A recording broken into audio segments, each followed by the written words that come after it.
नमस्कार, स्वागत है आप सभी का। आप देख रहे हैं एनएमएफ न्यूज। आपके साथ मैं हूं नम्रता चौधरी। भारत के लिए अगले 5 साल बहुत अहम होने वाले हैं। बात कर रही हूं 2026 से लेकर 2030 की।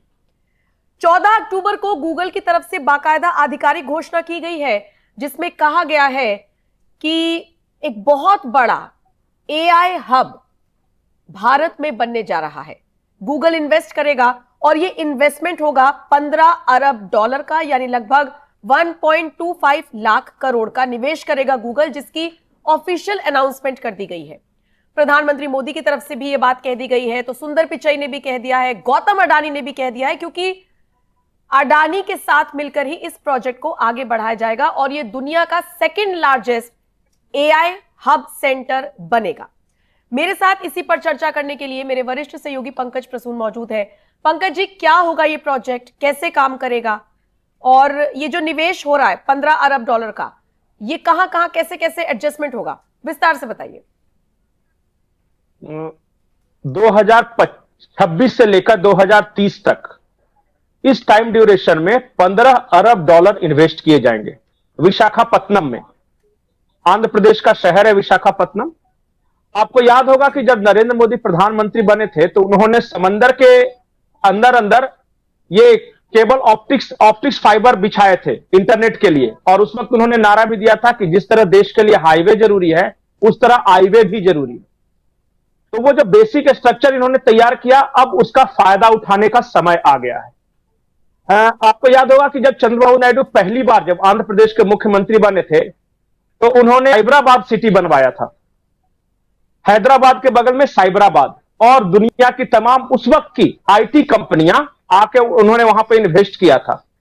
यह प्रोजेक्ट उससे भी ज्यादा बड़ा है, विशाखापत्तनम वाला। इसमें गौतम अडानी पार्टनर है, इसमें एयरटेल पार्टनर रहेगा और गूगल तो है ही। यह दुनिया का दूसरा सबसे बड़ा एआई हब होगा और दुनिया का सबसे बड़ा डाटा सेंटर होगा। ठीक, अच्छा। अभी दुनिया का सबसे बड़ा डाटा सेंटर कैलिफोर्निया में है। तौर पे ये शिकायत करते हैं ना कि हमारा डाटा अमेरिका ले जा रहा है, अमेरिका ले जा रहा है। घबराइए नहीं, पूरी दुनिया का डाटा भारत आएगा। ये सबसे बड़ा डाटा सेंटर गूगल का ये रहेगा।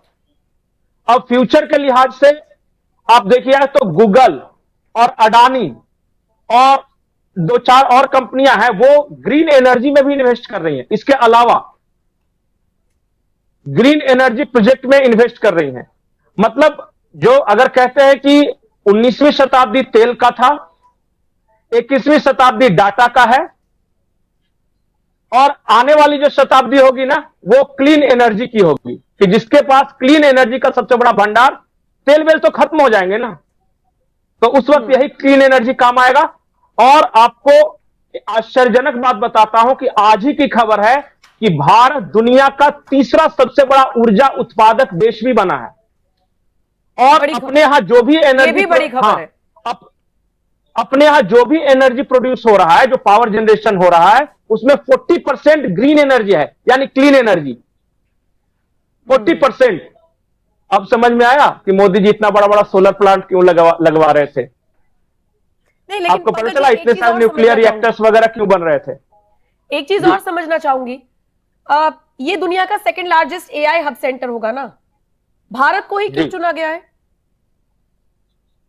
नहीं, भारत को चुना, कौन सी जगह सबसे मुफीद हो सकती थी, अच्छा, ये पहले दिया गया। तो सबसे बड़ा एआई नहीं है, ऐसा नहीं है कि नहीं है, चाइना भी कोशिश कर रहा है, लेकिन अमेरिका जो है भारत के साथ पार्टनरशिप में कोशिश करना चाह रहा था और उसको दूसरा कहीं नहीं मिला। देखिए, अगर वो यूरोप में जाता है, यूरोप में डाइंग इकोनॉमी में, बार बार बोल रहा हूं कि 2% का ग्रोथ रेट, पॉपुलेशन वहां ग्रोथ लगभग रुक गया है। कई देश पैसे दे रहे हैं अपने यहां जनसंख्या बढ़ाने को। अगर अफ्रीका में करता तो पूंजी और इंफ्रास्ट्रक्चर नहीं था।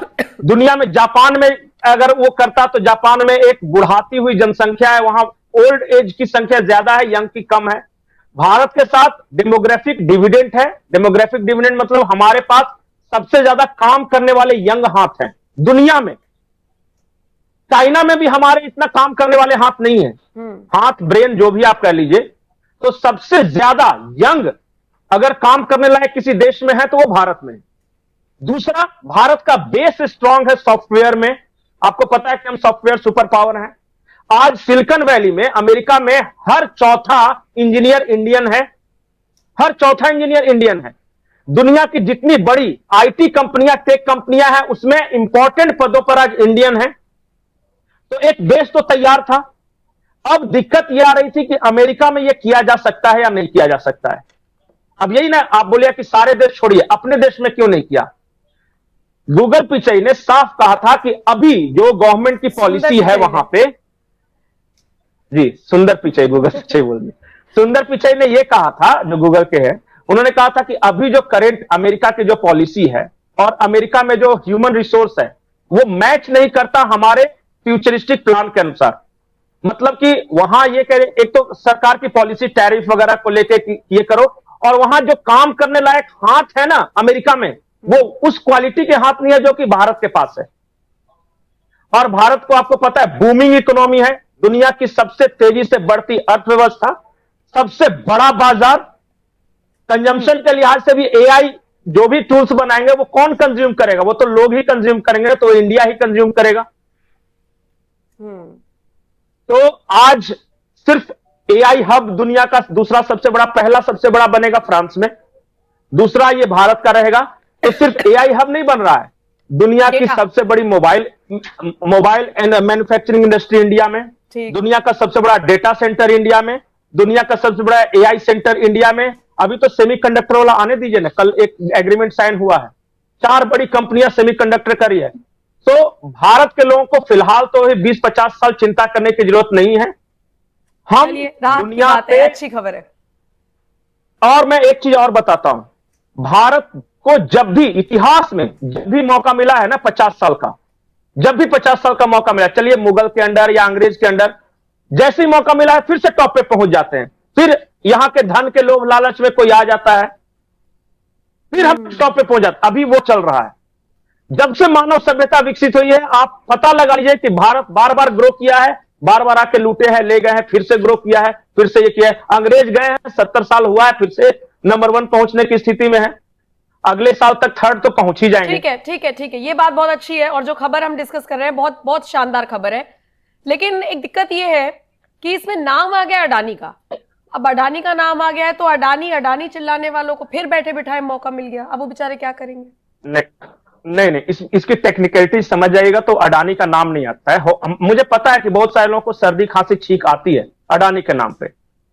सबसे ज्यादा पैसा इन्वेस्ट कर रहा है गूगल स्वयं, ठीक, सबसे ज्यादा। इनकी जो कंपनी है, जो चूंकि एनर्जी सेक्टर में पहले से थे, पावर सेक्टर में, तो पावर से रिलेटेड जितना काम वहां पे होगा। और इनका एक और है जो टेक कंपनी है, ये सपोर्ट करेंगे, ये पार्टनरशिप है। ये ऐसा नहीं कि अडानी को बेच डाला, वो नहीं। मुझे पता है कोई ना कोई भारत में जरूर आएगा जो बोलेगा। और इसके अलावा बड़ी टेलीकॉम कंपनियां भी इसमें शामिल है, जिसमें एयरटेल भी है। तो देखिए क्या है कि जो पूंजी लगाएगा वही इन्वेस्ट कर सकेगा ना, पूंजी भी तो होनी चाहिए लगाने के लिए। सही बात है। तो अडानी अगर दुनिया भर में एक्वायर कर रहा है, उसके पास पूंजी है अगर इन्वेस्ट करने के लिए, आ जाते। ये तो गूगल को तो ये नहीं कह सकते कि गूगल अडानी के हाथों बिक गया। उसको तो जो सबसे बढ़िया इन्वेस्ट करने वाला मिला और जो तय हुआ उसके अनुसार हुआ है। और सबसे बड़ी बात है कि इसमें केंद्र सरकार की कोई भूमिका नहीं है। ये सारा का सारा आंध्र प्रदेश की चंद्रबाबू नायडू सरकार ने किया है। केंद्र सरकार ने सिर्फ फैसिलिटेट किया है, इस चीज को सुविधाएं प्रदान की है। तो मोदी ने अडानी को नहीं बेचा है। इस बार चंद्रबाबू नायडू के बारे में जाके बात कीजिए। चलिए ठीक है, खैर बहुत बड़ी खबर है। देखिए गूगल की तरफ से ऑफिशियल स्टेटमेंट हो गया है, अगले 5 साल भारत के लिए बहुत इंपॉर्टेंट होने वाले हैं। बहुत तेजी से, बहुत रफ्तार से हम आगे बढ़ेंगे, बहुत सारे मौके मिलेंगे। और बाकी जो डेटा का जिक्र वो कर रहे थे पंकज जी, वो डेटा भी अब कहीं ना कहीं और ज्यादा सिक्योर होगा, ऐसी उम्मीद की जा सकती है। बहरहाल इस चर्चा पर, इस खबर पर आपका क्या कुछ कहना है? अब आप अपनी राय कमेंट सेक्शन में हमें जरूर बताइएगा। और बाकी अपडेट्स के लिए देखते रहिए एनएमएफ न्यूज।